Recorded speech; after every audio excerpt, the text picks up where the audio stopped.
Welcome to the RX Physiotherapy podcast, your go-to destination for all things physio, rehab, health and wellness. I'm April Patterson, and each week we will dive deep into fascinating topics within the health world. From physiotherapy to nutrition and beyond, we cover it all. So sit back, relax, and enjoy the journey as we explore the exciting world of health and wellness. Let's get started. So what is TMJ? Let's start with the basics. The TMJ is your temporomandibular joint, the hinge that connects your jaw to your skull, just in front of your ears. Lets you talk, chew, yawn, sing, and make weird faces in the mirror. You use it constantly, more than you realize. But when something goes wrong in that area, we call it TMD, or temporomandibular disorder.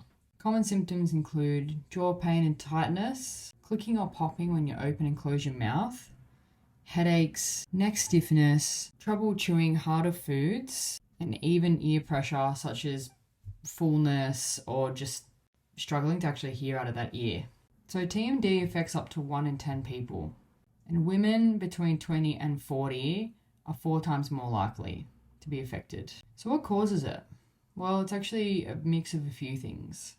So it can be muscle tension from clenching or grinding, poor posture, especially forward head posture, which a lot of us exist in these days, neck and thoracic issues that affect the alignment of the jaw mechanics, and of course, stress and anxiety, which can cause the 3 above to occur.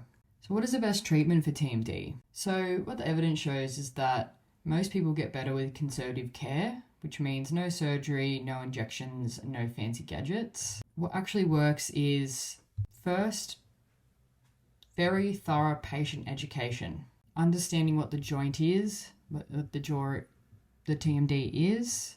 A lot of people think that their jaw is dislocated, or they're worried that it's just going to get worse and there's nothing they can do to manage it, which is totally understandable. From experience of having TMD symptoms myself, when you've got constant pain on your face that you just can't get rid of, and it comes on when you're trying to work or when you're stressed, and pain medication just doesn't take the edge off it, it can be all-encompassing. Even more so from my perspective than, say, if you had a foot injury. When it's on your face, it's really hard to ignore. So that's one of the reasons that I start off with educating patients on the anatomy of the jaw, why you're in pain, and giving you some hands-on strategies to wind down your pain, start giving you back control again, so that you're not just sitting there feeling like this is the way it's always going to be. So I start off by going quite deep into the pain science behind it. The body's main goal is survival.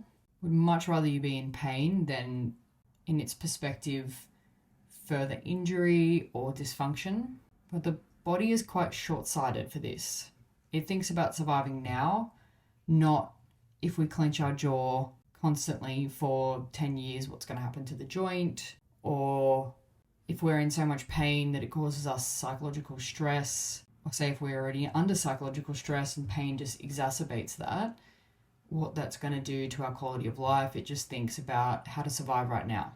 So I think that's really important to understand, because, and to thank your body for that. It's doing its job, it's trying to protect you, and it's sensing that there's a threat, which could be that you've sat in a posture that is too much for it to cope with for a long period of time, and it would rather give you pain so that you lie down versus stay in that posture and continue to overload all the joints and ligaments. But a good example is, say you're someone who had an injury to your neck and your jaw was compensating for it. Even after that injury has healed, your jaw may continue to stay in that short-term loop because it lowers its threshold to be set off for pain once it's already actively in a pain process. So we need to use the conscious part of our brain to retrain it for long-term effective movement. And this is managed through consciously understanding what's going on, some hands-on stuff to get those muscles to just relax and stop being so tight and overused, and some exercise strategies to build strength into different parts of the body to support the jaw so it doesn't feel like it has to do everything. So with manual therapy, which just means hands-on release for a certain part of the body. It can look like massage, some joint movements, dry needling even. What it's doing is it's disrupting the pain signals in that area and allowing your body to come back to homeostasis so that we can start to get your body moving more effectively back to the way that it was optimally designed to move. So if you've probably all been in this cycle before, you know that you're in pain and you haven't been moving enough, but when you move, it's causing so much pain that you want to avoid it. What the manual therapy side of things can do is just get your nervous system and your muscles to relax enough that you can move effectively. And this is where, once we've done that, we can start to look at, once we get the jaw to settle down, we can start to look at why it's overworking in the first place. And a lot of the times it is due to your posture, your neck, and your upper back. And you could argue further down the chain as well, causing those, but we'll just focus from the thoracic, which is your rib cage area up. Every centimeter that your head is forward puts a huge increase of pressure onto the neck and the jaw. The jaw stabilizes the first 3 levels of the spine. So when we're in positions where our head weighs way more, the muscles have to work way harder to control it against gravity. So the jaw will come in to help stabilize those levels and add some stiffness so that we don't have to work as hard. And you'll see with boxers, they have massive jaws because when they're going to punch, they're having to stabilize their neck so the force doesn't go through their neck on impact. So the jaw is so heavily involved in stabilizing the neck. So I would say 90% of the time, yes, I'm assessing the joint and giving pain management strategies there, but it's mostly the upper back and the neck that I'm going for in terms of the underlying cause. The thing that makes it harder is that there's a lot of different structures that can refer into the neck as well, which can be the inner ear, the neck, the upper back, even the eyes. There's quite a lot of crossover in terms of the neural pathways that refer into the jaw. Another interesting one is that you'll see eustachian dysfunction, which is the little tube that goes from your nose to your mouth. If that gets blocked, it can refer into the jaw. And this is just another example of how with the jaw, if you're not getting better with relaxation strategies and all the usual jaw stuff, it's important to see a physio that is educated in this, who can help refer you to the appropriate specialists. I regularly refer to ENTs, orthodontists, different health professionals that look at all the different structures through there and their influence. When we go back into the exercise side of things, a lot of the evidence is around the postural side of things, so strengthening the muscles, the posterior chain, which is the upper back, the neck, etc., and helping those overloaded joints to relax with certain techniques. But another really interesting aspect is the proprioceptive side of stability. And you'll see a lot of hypermobile individuals have jaw issues. Proprioception is the body's ability to know where it is in space. If you couple a reduced proprioception, which is what we see in hypermobility, with increased range of motion, you've got a joint that just doesn't know where it is, and it's really hard to coordinate movement when your joint doesn't know where it is. So there's a whole area for just proprioceptive training as well too. If you've never heard that word before, just think of it like your body knowing how to move effectively. Think of your arm going above your head. Your arm knows how to smoothly move above your head so that it's stabilized. If it didn't, it would be like shaking around as you're trying to lift it up. Think about how much more energy that's going to take than just the smooth movement that's coordinated correctly. So what's really important is that you think about the individual. So it's one thing to do all these different assessments and go, oh, they have this much range of motion at the jaw, they can't move their jaw in this direction and they can move it in this direction. That's all really helpful when we're looking at the physics side of things, but you also need to be guided by what the individual symptoms are. Otherwise, you can make the wrong conclusion. An example of this is if an individual comes into you and says, I sit at a desk, my posture's terrible, my jaw comes on after about an hour of work, it's relieved when I'm relaxing for the night, I wake up best in the morning. You're thinking this joint is chronically overloaded, and although there's reduced range of motion in different directions, the number one thing we need to do is improve the posture of that individual first. Otherwise, I can go and work on increasing more mobility through your jaw, and if you're still sitting in a poor posture, it's going to do basically nothing. Even though if you just did an assessment, you could argue that the jaw needed to be increased in mobility. Versus the individual who comes in and says, I've had jaw pain for 10 years, I've had endless routes of Botox without any sort of strengthening, I'm so weak to the point now where even just talking is hard. And then you look at that individual and they've got lots of tightness in the jaw.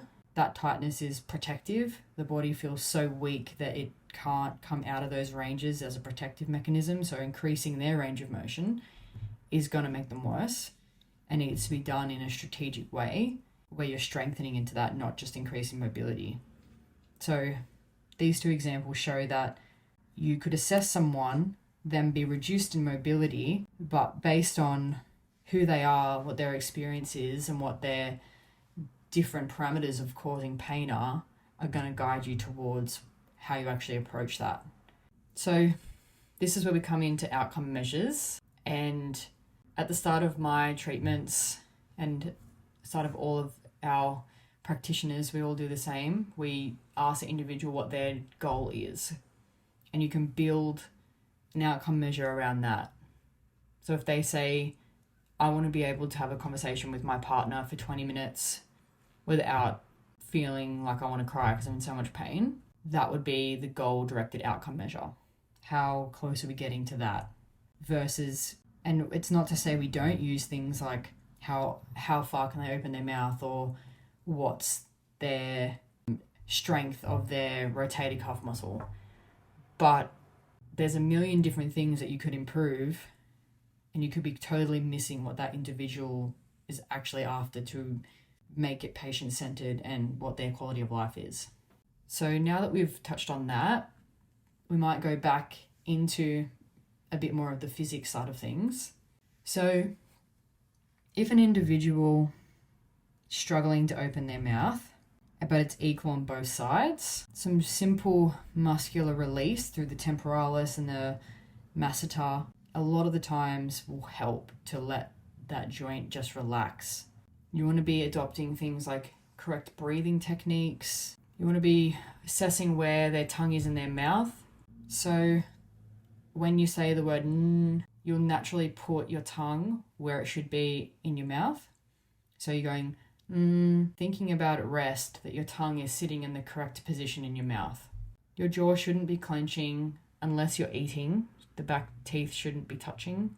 And we want to, where we can, avoid that poke neck position. So what you're thinking, like if you're thinking of the poke neck, you're relaxing into cervical flexion, extension. Your neck's poked out. The front of your neck's completely relaxed, not helping to stabilize at all. And your jaw is now further away from your midline. If you just focus on these few things, getting them right, you'll go a long way to start to improve the physics in the area. Once you've got good alignment, your tongue and your jaw are in the right position, then you want to start to build some strength into the muscles surrounding it to build, we call it redundancy, which just means that the muscle has more capacity than it needs, and therefore it's more able to deal with day-to-day pressures. And a good example is if you could lift 10 kilos, 1 kilo is pretty easy. But if you could only lift 2 kilos, 1 kilo is now half of that. So we're trying to build redundancy into the body so that when we have an individual who's sitting at the desk all day or having picked up their child, that the body has enough strength that it's not going, oh, we need to now use the jaw as well because the neck can't cope with this. So a final tip for anyone listening, this has been quite a general overview today, And we'll go deeper into each aspect in further podcasts. But yeah, number one, don't panic. A huge percentage of the population have TMJ pain, and it is treatable and manageable without surgery 99% of the time. When you're flared up, avoid things that flare you up more, which sounds obvious, but really identify what they are, because it can be a bunch of things that accumulate. Could be that your favorite lolly is a super hard chewy type, and then you're also, when you're sitting, your hand is on your jaw and it's stretching that side of the jaw where you're leaning onto it at the same time. You're probably irritating your jaw in so many different ways that if we could take away a few of those stimuluses, then we don't have as much pain inhibition to be trying to mitigate when we're strengthening you. Start to really check in with your body when you're clenching. Do that whenever you're unsure as to where your tongue should be in your mouth. If you feel that you're grinding, splints are super helpful. One, to protect your teeth, but two, at nighttime, if you get the right splint made, it puts your muscles at a mechanical disadvantage so that they can't actually clench as easy. So breaking that cycle. Making sure you're seeing a practitioner, whether it's a physio, a GP, a ENT, dentist, that understands TMD, because not all do. And don't get stuck just doing passive stuff forever. Massaging and relaxation techniques are all super important to take away the intensity of the irritability, but we need to get to the bottom of this as well. And if you're a physio listening to this, don't be afraid to treat the jaw. It's just a joint like any other. Think about it from a patient's point of view and then work backwards to help them to achieve their goal. And reach out if you need anything. We're always happy to help other professionals. If we all work together, we only all get better. So thank you so much for your time, and look forward to seeing you guys all in the next one. Bye.